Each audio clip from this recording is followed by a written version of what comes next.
On s'est tous déjà posé la question. Comment on fait pour retranscrire une conversation à l'écrit, avec toutes ces pauses, ces hésitations, ces interruptions? C'est pas si simple, mais c'est vraiment tout un art si on veut capturer l'authenticité d'un échange. Prenez cette phrase par exemple. On devrait appeler le... Non, c'est trop tard. Qui parle au juste? Est-ce que c'est une seule personne qui se coupe la parole ou est-ce que ce sont deux personnes qui discutent? Franchement, sans la bonne ponctuation, impossible de le savoir. Le sens reste complètement flou. Alors, comment on s'en sort? Comment on transforme ce petit chaos oral en un texte qui soit, lui, parfaitement clair? Eh bien, la solution, elle tient en seulement 3 petits signes de ponctuation. Voyons ça ensemble. Bon, allez, on plonge dans le vif du sujet. La solution, en fait, elle réside dans 3 signes de ponctuation tout simples. Il faut les voir comme une sorte de code secret qui va nous permettre de retranscrire avec une grande précision toute la dynamique de la parole. Et voilà notre fameuse boîte à outils. On a le tiret simple, les points de suspension et le double tiret. Chacun de ces symboles, c'est une clé. Une clé qui va nous permettre d'indiquer avec une précision quasi chirurgicale la nature exacte d'une interruption. Gardons-les bien en tête. Bon, à cette théorie, on passe à la pratique. On va voir très concrètement quand et comment utiliser chacun de ces signes. C'est là que tout va vraiment s'éclaircir, vous allez voir. On commence avec la règle la plus simple, la plus directe, le tiret simple. On l'utilise quand un mot n'est tout simplement pas terminé.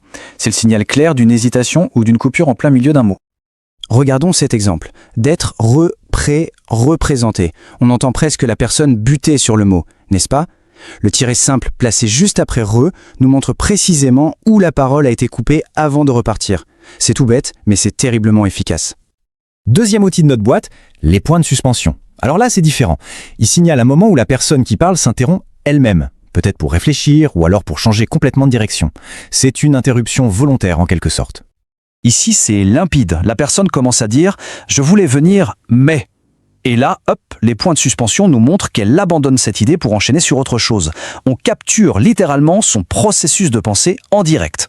Attention, on arrive maintenant à l'outil le plus polyvalent et donc peut-être celui qui peut prêter le plus à confusion. Je veux parler du double tiret.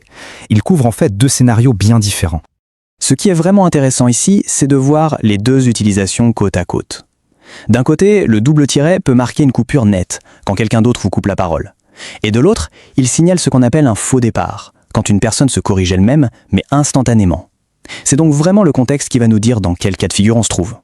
Allez, c'est le moment de jouer un peu. On va voir si les règles sont claires avec un petit défi de transcription. On est parti?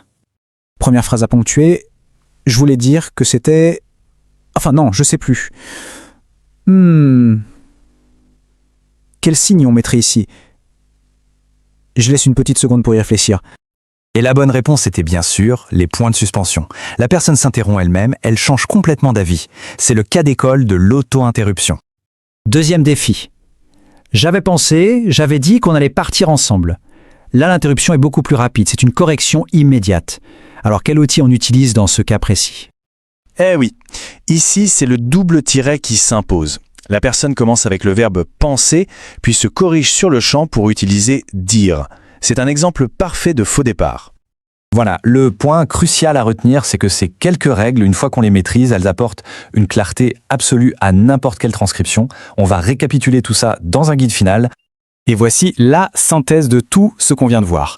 C'est l'aide-mémoire parfait, le genre de choses à garder sous le coude, à prendre en photo. C'est vraiment l'outil idéal pour ne plus jamais avoir la moindre hésitation en transcrivant une conversation. Et c'est vraiment important de le souligner.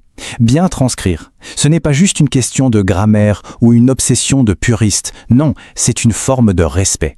Le respect de la personne qui parle, c'est une manière de préserver l'authenticité, l'hésitation, bref, toute la dynamique humaine d'un échange.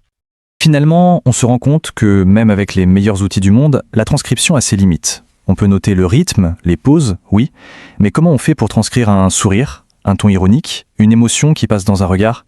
C'est peut-être là que réside toute la magie, finalement irremplaçable, de la parole vivante. Une belle question pour finir.